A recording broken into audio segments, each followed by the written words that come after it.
Well, it's. I thought it was important to have all the players involved, agents, interagency players involved, all the stakeholders, um, to brief each other on the status of our efforts to date and collectively understand where we are and plan for things that we need to do, take care of immediately in the future. So it was an informal meeting. It was a round robin meeting to really get a better feel for where we were at after several days and to kind of inform each other of our progress. And I thought it was a very good meeting. A couple things that I need to be working on. One is I need to be working on the EMA is going to start phasing out on the water distribution.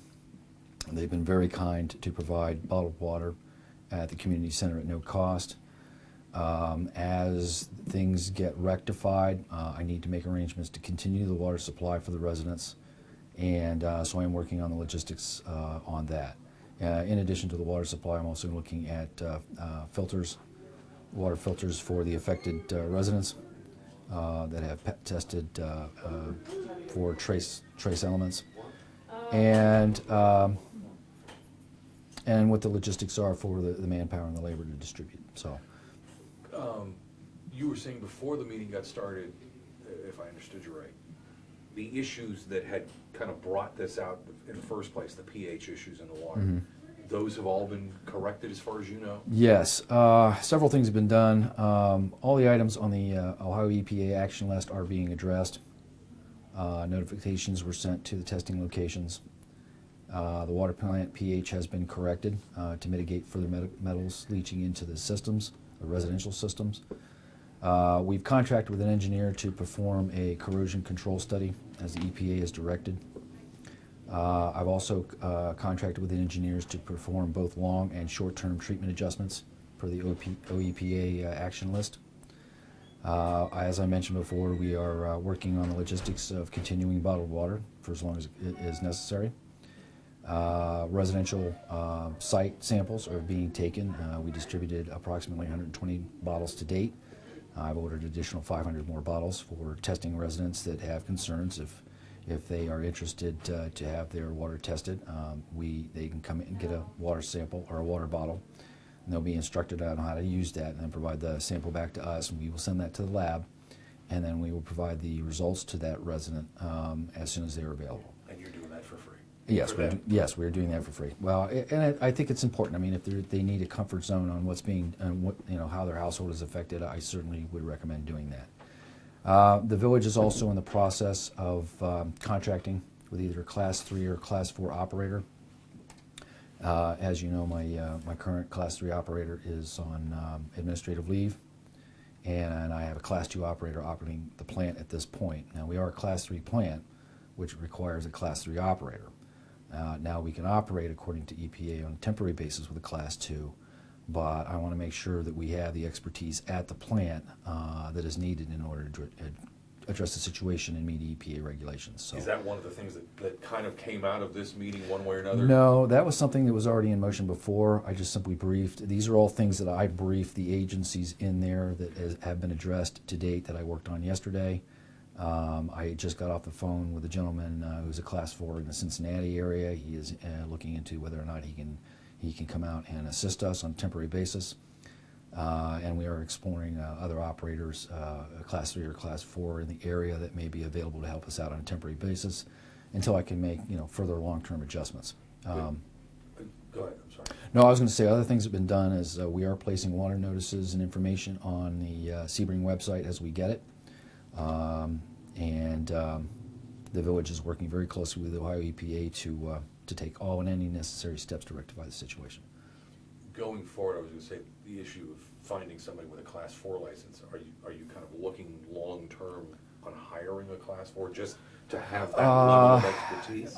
Technically, and I don't like to talk money in these instances. Class 4 operators are the highest level operator in the state.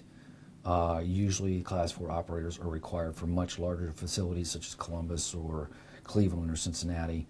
Class 3 operators have all the expertise that is necessary to run the plant.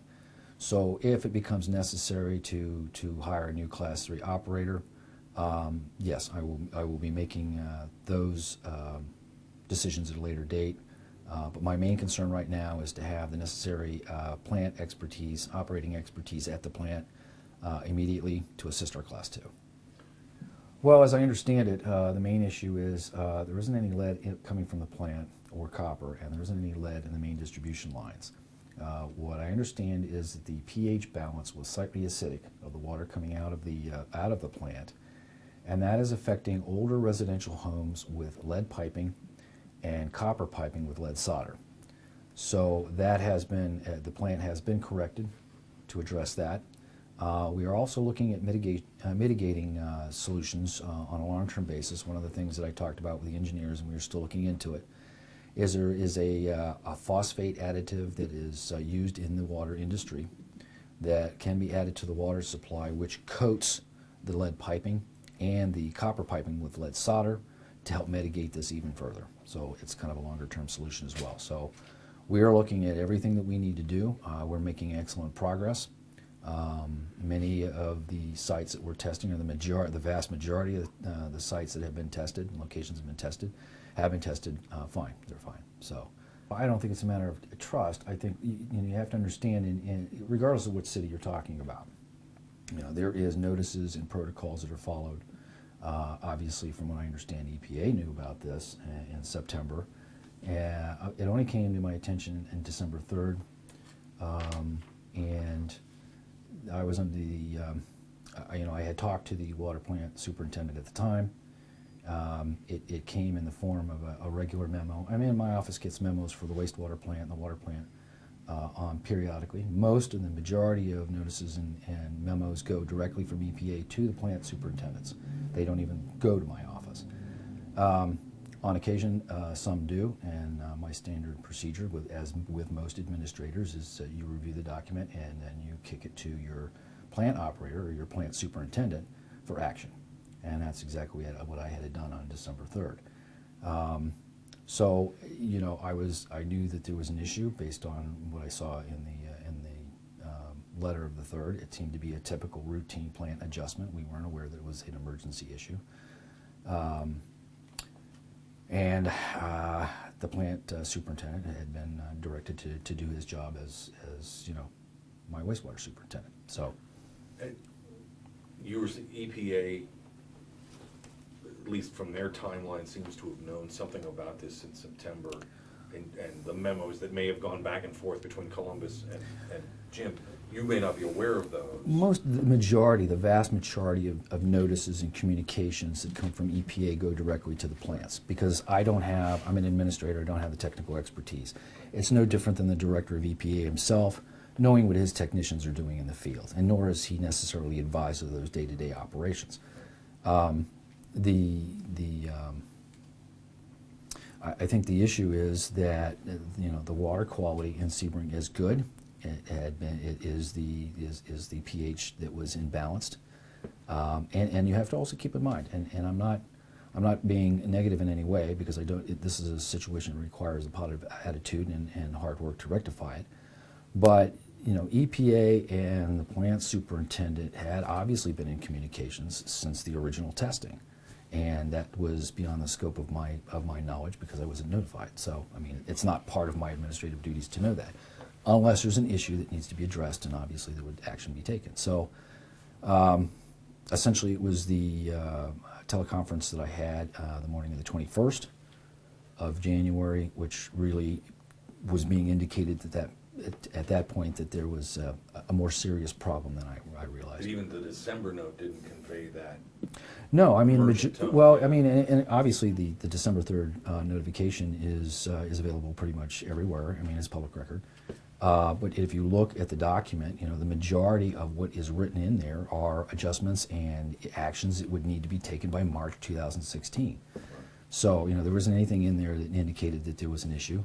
It looked like a routine correction at the plant. There was no indication of violations that were noted.